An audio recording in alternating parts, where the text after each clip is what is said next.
On the morning of January 8th, 1966, a Viet Cong fighter named Bao lay in the dark of a tunnel 20 feet beneath the earth and listened to the Americans above him. He was not afraid. He was almost comfortable. He had been in these tunnels for years. He knew this stretch of it the way a man knows the inside of his own home. The turns, the low places, the false walls, the drop that would break the neck of anyone who did not know it was there. Above him, an entire American division was hunting him. They had helicopters and artillery and the thousands of men and armored vehicles that could level a village in an hour, and none of it could touch him because the Americans had never come down here. They shouted into the tunnel mouths, they threw grenades, they pumped in gas, and they set off explosives, and sometimes they simply bulldozed the entrance shut and called it finished and went away. But they did not come in. That was the whole design. The tunnels were not just a place to hide. They were a place the enemy would not follow. And the deepest part of that design was not the earth or the traps or the darkness. It was the certainty held by every fighter down there that no American would ever be crazy enough to come in after them. That morning, Bao heard something he had never heard before. A scrape of cloth on earth. Close. Behind him, in the tunnel, coming from the direction of the entrance the Americans had found an hour ago. He turned in the dark and saw nothing, because there was nothing to see. And then he heard the sound again, and he understood, with a horror he would remember for the rest of his life, that there was a man in the tunnel with him. Bao could not know the man's name was Danny Reyes, 22, from a border town in South Texas, and that he was down there alone, on his belly, in a space too tight to turn around in, with a flashlight in one hand and a pistol in the other, crawling towards him in the dark. He had volunteered for this. Nobody had made him do it. And in the moment Bao heard him coming, everything the Viet Cong believed about the tunnels, that they were the one place in Vietnam that was truly theirs, the one place the Americans would never dare go, died in the dark, 20 feet under the ground. If a story like this matters to you, if the men who lived it on both sides deserve to be remembered, a like and a subscribe help it reach the people who care. It takes 1 second. These are the stories the history books leave out. Now, to understand why one scrape of cloth in the dark terrified a man who had faced bombers without flinching, you first have to understand what the tunnels were. And then you have to understand the kind of American who would go into them. The tunnels of Vietnam were one of the most extraordinary military achievements of the 20th century, and they were dug almost entirely by hand. They began in the war against the French, and by the time the Americans arrived, they had grown into something enormous. In the district of Cu Chi alone, northwest of Saigon, the network ran for a distance measured in scores upon scores of miles. It was not a tunnel. It was an underground world. There were sleeping chambers and kitchens and storage rooms for weapons and rice. There were field hospitals where surgery was performed by lamplight, deep beneath ground that American soldiers were walking on. There were command posts and printing presses and wells for water. Whole units lived down there for weeks at a time and came up at night to fight and vanished back into the earth before dawn. Living in them was its own kind of war. The people who did it paid for every day. The air was so poor that lamps guttered and men grew slow and stupid from it. Malaria and dysentery went through the tunnels like fire, parasites, fungal infections that ate at the skin in the permanent damp. When the B-52s came, the earth itself would shake for what felt like an eternity, and people below simply had to endure it and pray the ceiling held, and sometimes it did not. They ate poorly. They rarely saw the sun. Some spent years of their lives in the dark like that. Whatever you think about the war they were fighting, The endurance of the people who lived in those tunnels is a hard fact, and it deserves to be said plainly. It was one of the most punishing existences of the entire 20th century, and they chose it and held it for years. The engineering was extraordinary, and it was all done with hand tools. The diggers used simple hoes and baskets, and they carried the soil away and scattered it so no telltale mound would give them away. They dug on multiple levels so that a fighter driven off the first level could drop to a second or a third, deeper still. They built the connections between levels as tight vertical shafts, sometimes with hidden trapdoors, so that a pursuer would have to squeeze down head first into a black hole with no idea what was waiting at the bottom. They dug water traps, U-shaped bends flooded with water, like the trap in a household drain, which blocked gas and smoke and could only be passed by taking a breath and pushing yourself underwater through a submerged tunnel in total darkness, hoping the air was on the other side. They cut ventilation shafts, angled and camouflaged so cleverly that a man could stand directly on top of one and never know. They built entrances the size of a large book, covered with a wooden trapdoor and a layer of earth and leaves invisible from 3 feet away, and they deliberately made the tunnels small. This was not an accident of the digging. It was a design decision, and it was aimed directly at the Americans. The average Vietnamese fighter was slight. The average American soldier was significantly bigger. So the Viet Cong built the passages so narrow that a large man could not crawl through them at all, and even a small one could not turn around and could not raise his arms and could barely lift his head. If you wanted to fight in these tunnels, you had to be small, and you had to go alone, and you had to accept that if something went wrong in front of you, you could not get out fast. And then, over the years, they filled them with death. Booby traps everywhere, ingenious and merciless, pits of sharpened bamboo, stakes under a false floor, grenades rigged to trip wires strung at ankle height in the dark, boxes of scorpions or venomous snakes set to spill onto an intruder, poisonous snakes tied to bamboo at head height by their tails so that a man crawling past in the dark would put his face into them, trapdoors that dropped a man onto spikes, mines. Every meter of that darkness had been considered by patient, intelligent people whose entire purpose was to kill whoever came in. So take all of that together and understand what the Viet Cong had built. Not just a hiding place, a fortress made of earth and darkness and fear, engineered so precisely against the American soldier that its designers were confident of one thing above all: the Americans would not come in. They could bomb the ground above, they could burn the villages, but they would never send men down into a black hole 3 feet wide, alone, into traps to fight in the dark. No sane army would. That certainty was the strongest wall in the whole system, and a small number of Americans were about to take it away. The Americans, at first, did exactly what the Viet Cong expected.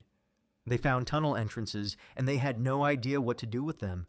They dropped grenades down the holes and moved on. They pumped in tear gas or smoke and watched to see where it came out, and were often astonished at how far away it appeared. They tried explosives. They tried bulldozing, and none of it worked because you cannot destroy an underground city by throwing grenades into the front door. Most of what they were destroying was one entrance to a network that ran for miles, and the network barely noticed. Slowly, painfully, the Americans came to understand what they were facing. If they wanted to know what was down there, to get the maps, the documents, the weapons, the intelligence, and to actually kill the enemy who was living beneath their feet, someone was going to have to go down and find out. Someone was going to have to crawl into the tunnels. And that is how one of the strangest and most terrifying jobs in the history of warfare came to be. They called them tunnel rats. It was not a formal branch. There was no grand school. It was a duty that fell mostly to combat engineers and infantrymen, and it was, above all, a volunteer job. This is the part that should stop you. Nobody was ordered to become a tunnel rat because the army understood that you could not order a man to do this. It had to be chosen. And so the tunnel rats were, every one of them, men who had raised their hand and said they would go down. Picture the moment that happened. A squad is standing in the sun around a hole that has just been found in the dirt. Everyone is looking at it. Everyone knows what is in there. And an officer or a sergeant says the words, "We need somebody to go down." And there is a silence. It is a very particular silence, and every man in it is hoping someone else will speak. And then someone does. A small man in the back says he will go. Nobody claps. Nobody makes a speech about it. He just starts taking off his gear, the pack, the rifle, the helmet, everything that will not fit, and he checks his flashlight and his pistol, and the others watch him do it, and none of them can quite look at him because they all know exactly what he has just volunteered for.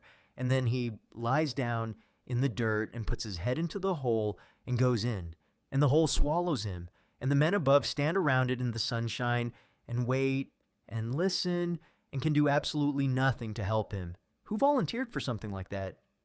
Practically, they had to be small. A big man simply would not fit. So the job selected for slighter builds, and many of the tunnel rats were men who, above ground, might have been overlooked. But size was the least of it. What the job really required was a specific and rare kind of nerve. The ability to be alone in absolute darkness in a space so tight you cannot turn around, with the certain knowledge that the man you are hunting knows the ground and you do not, that there are traps you cannot see, and that if you are wounded, no one is coming to pull you out quickly because there is no room for anyone to reach you. It required a man who could master fear that is written into the deepest part of the human animal, the fear of being buried alive in the dark. Why would anyone do it? The rats themselves gave different answers, and none of them sound like the movies. Some said simply that somebody had to, and they turned out to be able to. Some found they had a strange gift for it, that in that black, silent, appalling place, they went calm instead of frantic and could think. Some did it because the alternative was to watch a friend go down instead, and a few admitted something more uncomfortable, that the tunnels held a pull for them, that the total concentration of it, where nothing existed but the next few feet of dirt, was almost a kind of peace. Whatever the reason, the men who lasted at it shared one thing. They had found a way to be functional in a place designed to make a human being lose his mind. That was the whole qualification. There was no other, and the gear tells you everything about what the job was. A tunnel rat did not go down loaded with equipment because equipment does not fit in a hole 3 feet wide. He went down with a flashlight and a pistol and a knife and sometimes a length of communication wire tied to his ankle so the men above could tug it and he could tug back. That was it. He often left his helmet behind because it scraped and snagged. Many left their boots. He stripped down to almost nothing because everything he carried was one more thing to catch on the earth and give away his position or slow him down. Even the pistol was a problem, and the problem tells you how bad it was down there. In a tunnel, the sound of a gunshot is not a noise. It is a physical blow.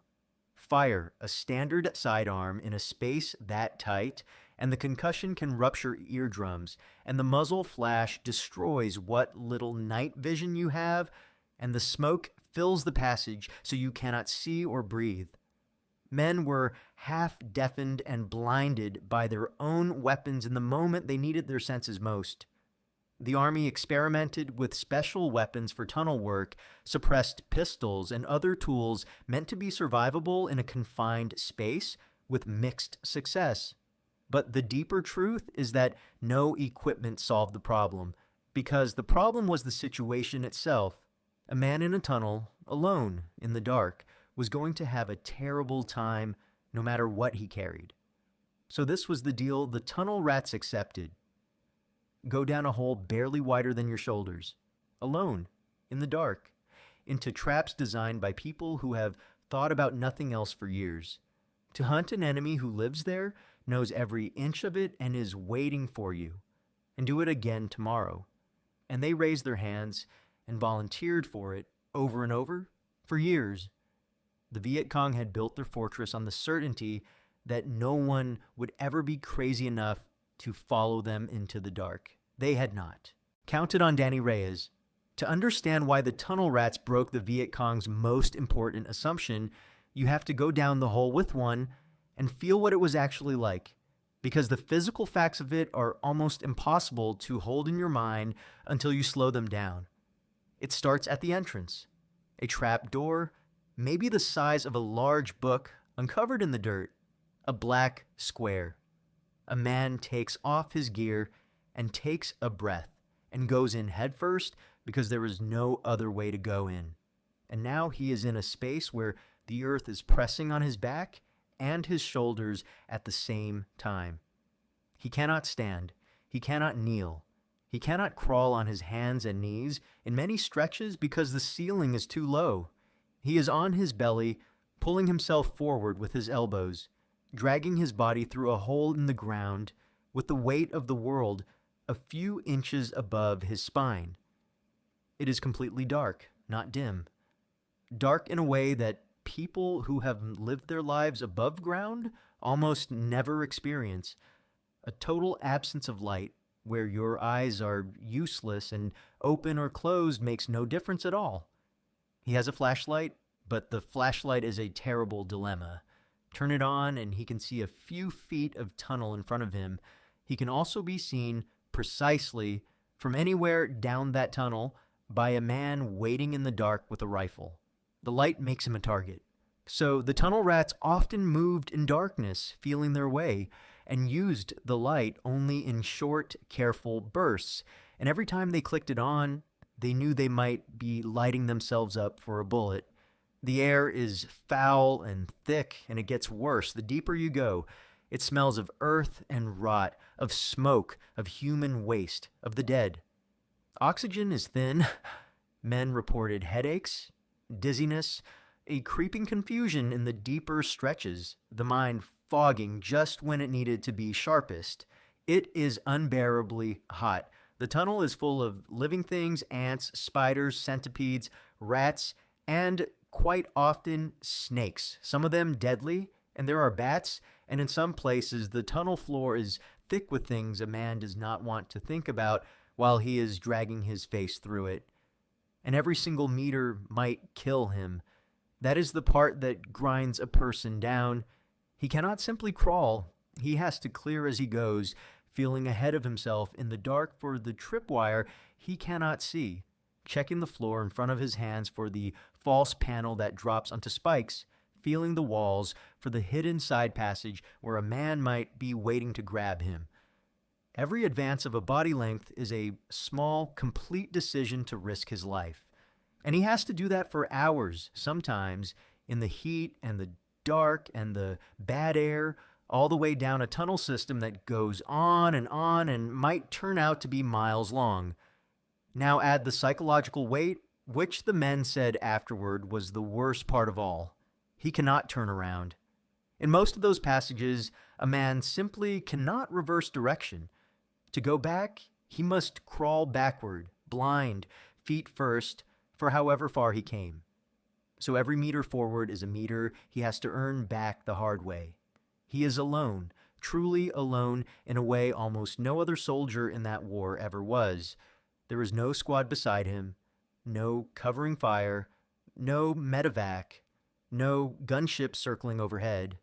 If he is hit, the men above may not be able to reach him for a long time. If the tunnel collapses, he is buried, and everyone knows it. There is nothing between him and the dark except himself.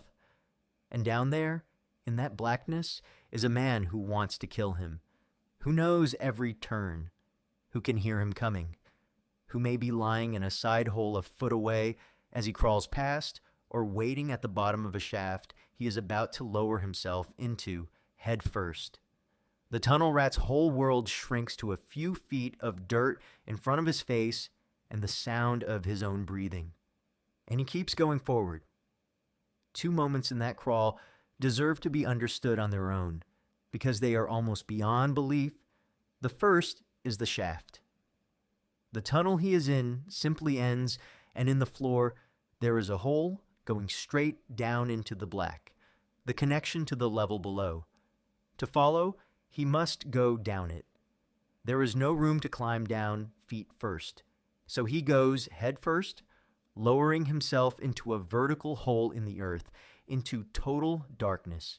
With his arms pinned close and his head first, he cannot see what is at the bottom. He cannot get back up quickly. He cannot fight in that position at all. For several seconds, hanging in a black shaft, he is completely helpless, and he knows a man may be standing below him in the dark, waiting, with a spear or a knife or a pistol.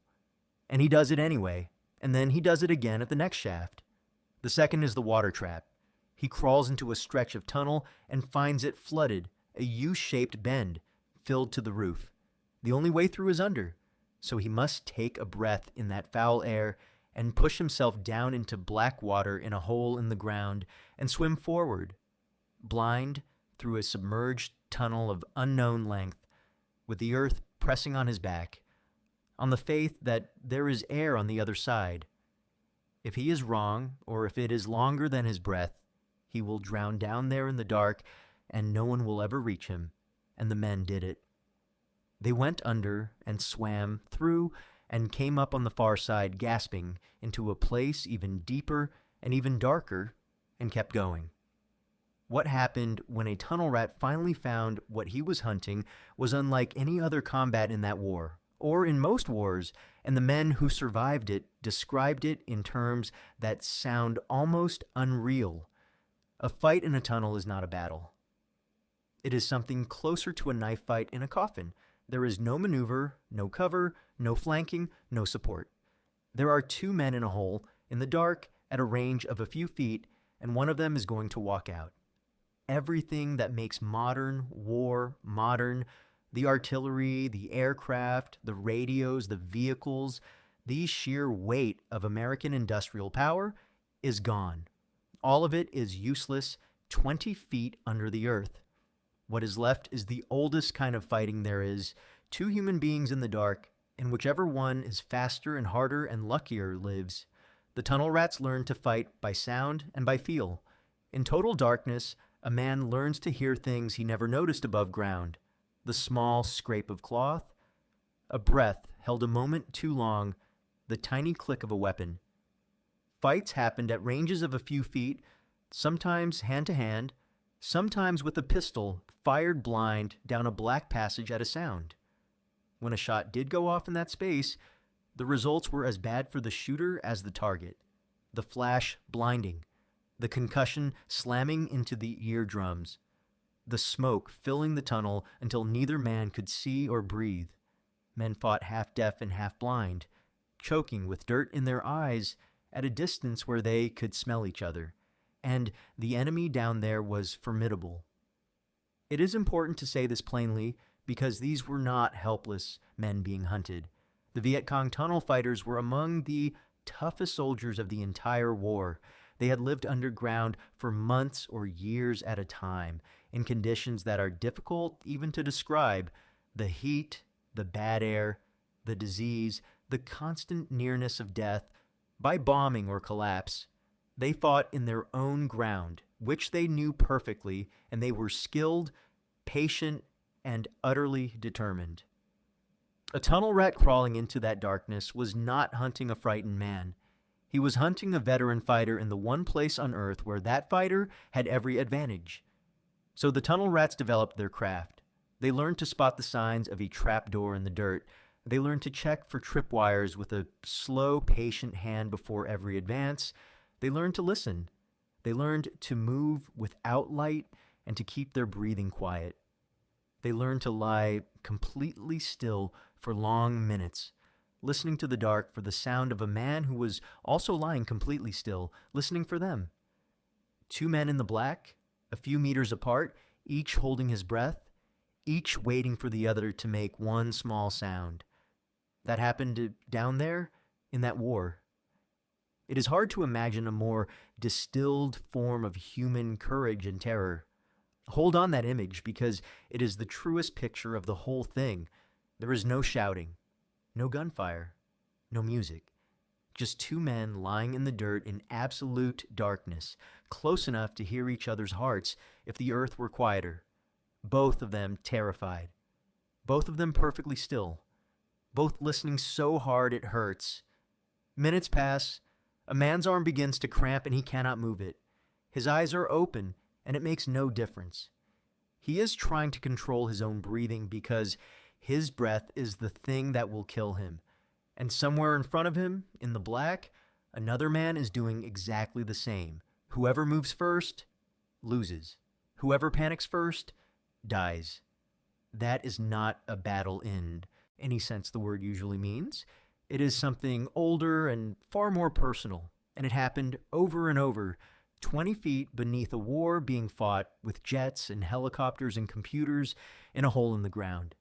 And they did more than fight. The reason the job existed was not really to kill men in tunnels. It was to take the tunnels apart. The rats went down to find what was there.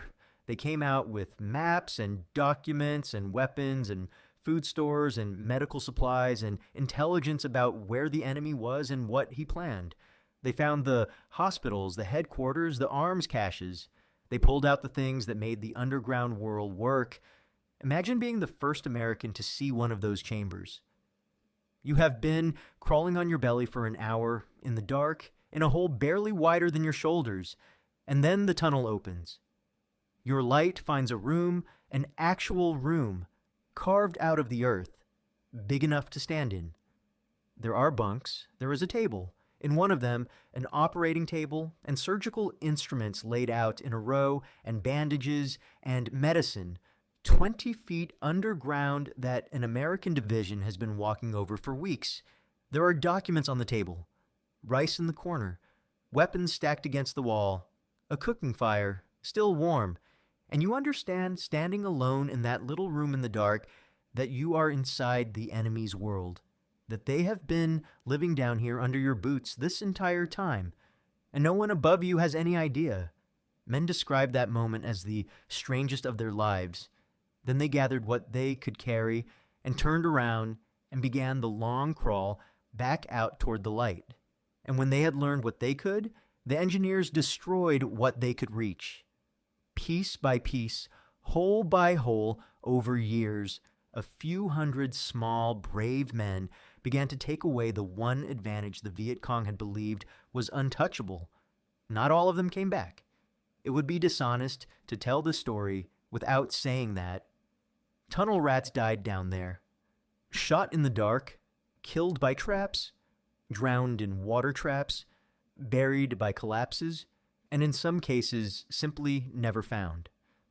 The casualty rate for the job was brutal. Every man who volunteered knew it. They kept volunteering.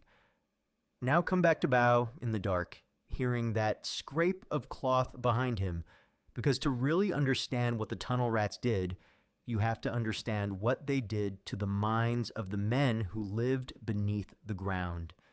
The tunnels were a physical fortress, but their deepest strength had always been psychological.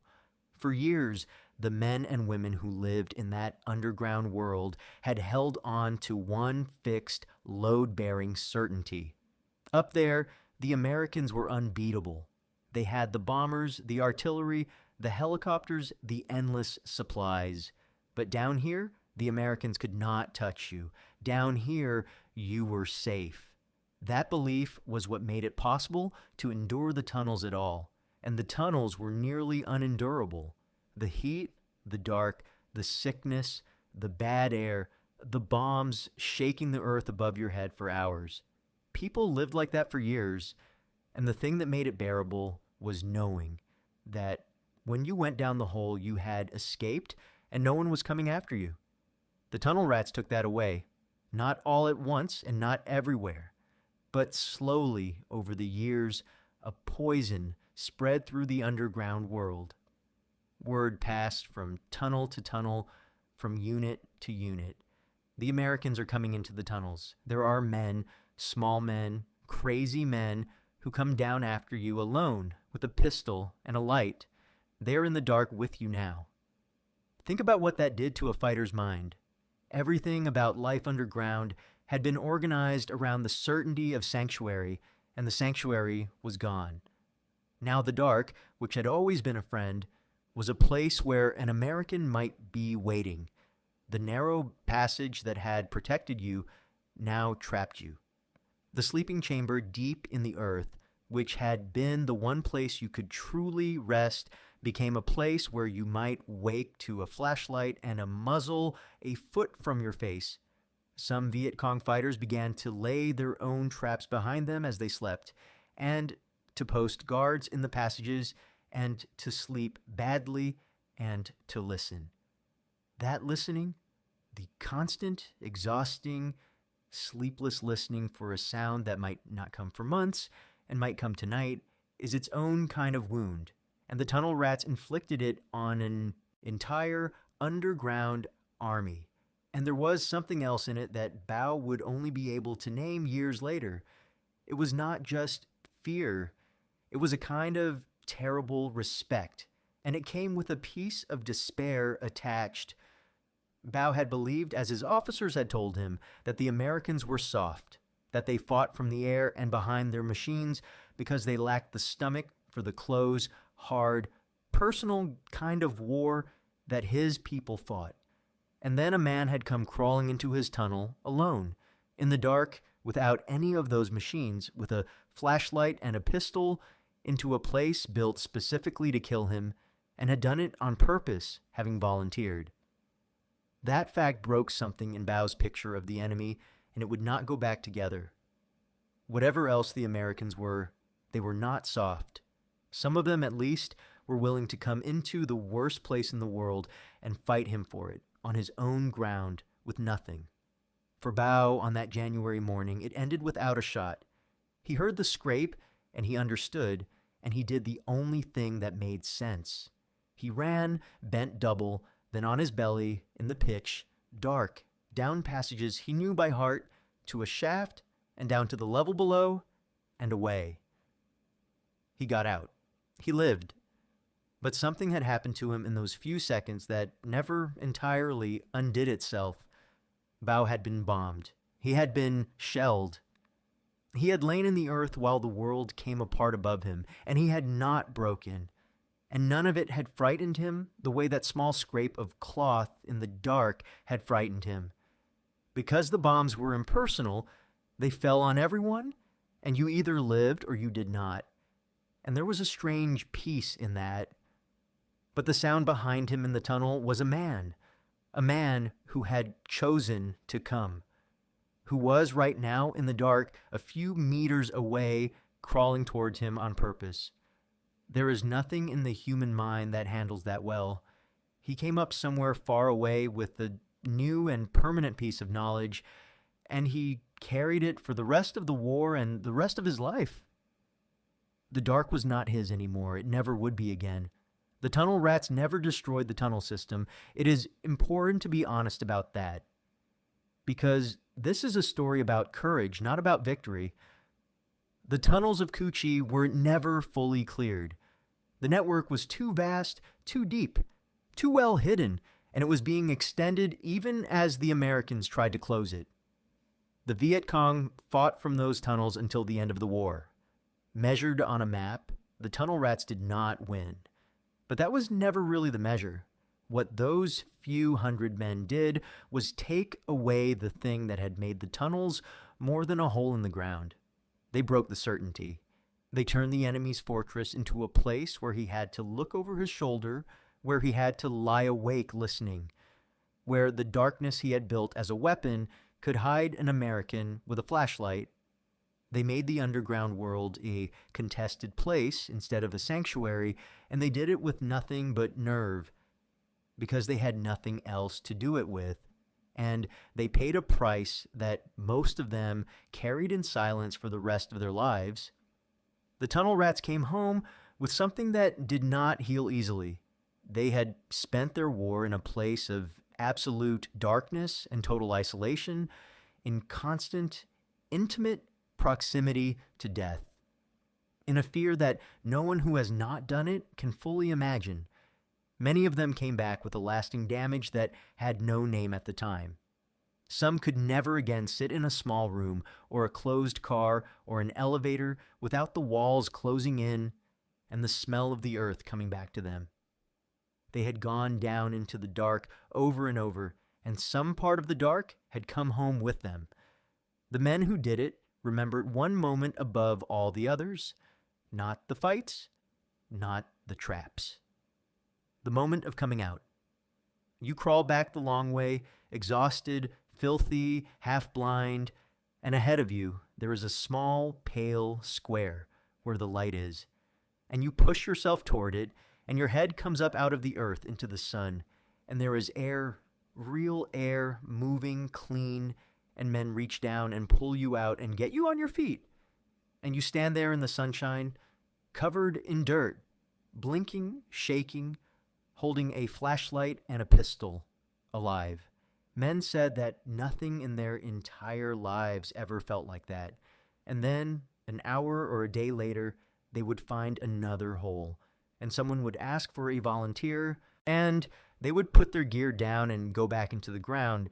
They did not, on the whole, talk about it. That was true of so many men from that war, but it was especially true of these. What was there to say?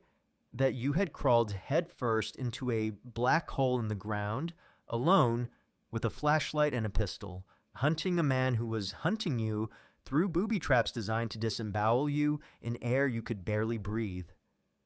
People do not know what to do with that story, so most of them folded it away and got on with their lives, and their families knew only that Dad had been in Vietnam and did not like enclosed spaces and did not care to discuss it. Danny Reyes went home. He was, by every measure that mattered above ground, an ordinary young man. He was not big or famous or decorated beyond the ordinary. He had volunteered for the worst job in the war, done it, and survived it, and then he came home and worked and raised a family and did not talk about it much. And on the other side of the world, an aging former Viet Cong fighter named Bao, who had spent his youth in the earth beneath Cu Chi, would sometimes tell people about the day he learned the Americans had come into the tunnels. He never knew Reyes's name. He never saw his face. He remembered him only as a sound in the dark, and as the moment his war changed forever. Here is what the Viet Cong finally understood about the men they called the tunnel rats. They had built the greatest underground fortress in the history of warfare, and its strongest wall was never made of earth at all. It was made of an assumption, and a few hundred small men with flashlights took that wall down. Everything about the tunnels was designed around one idea: make the place so narrow, so dark, so trapped, so completely horrifying that no enemy would ever follow you into it.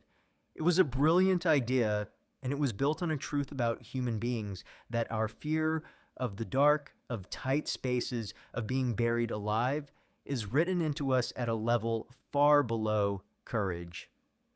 Most soldiers in any army in history offered a choice between a firefight in the open and a crawl into a black hole 3 feet wide, would take the firefight without hesitation. The Viet Cong bet their entire underground world on that fact, and the bet was a good one. They lost it for one reason. Somewhere in the American army there were men who would raise their hand and go down anyway. Not many. It never took many. Just enough.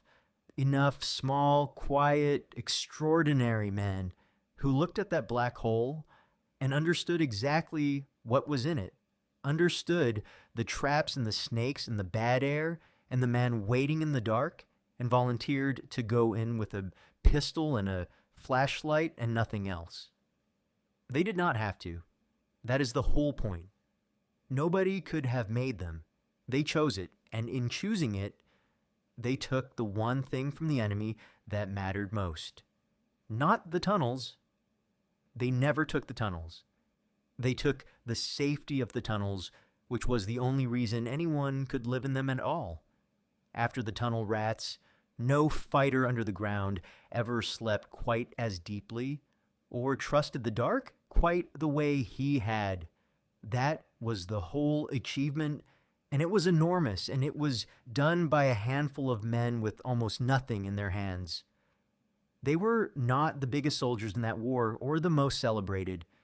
Most of them were chosen for the job precisely because they were small. They went into the worst place a human being can be sent alone on purpose again and again, and most of them never told anyone about it afterward. The Viet Cong had built a kingdom in the dark on the belief that no one would ever be crazy enough to follow them into it. They were right about almost everyone. They were wrong about the men who volunteered. And that is the whole story. 20 feet under the ground, in the pitch black, where the only thing an American had going for him was that he had decided to come. Now you know why. Thank you for staying with the story all the way to the end. These are the histories worth keeping, not just the famous battles with their famous names, but the quiet, impossible things ordinary men volunteered to do in the worst places on earth, on both sides of the wire. If it meant something to you, a like genuinely helps. It tells the algorithm that this kind of history matters, and it helps these videos find the people who care about them. If you're not subscribed yet, now is a good time. Hit subscribe and the bell so you never miss a new one. I would love to know where you are watching from today, and if someone in your family served in Vietnam, a tunnel rat, an engineer, an infantryman, anyone in any unit, tell me about them in the comments. Every one of those men carried a story like the one you just heard. Most of them never told it. This is how we make sure they are not forgotten.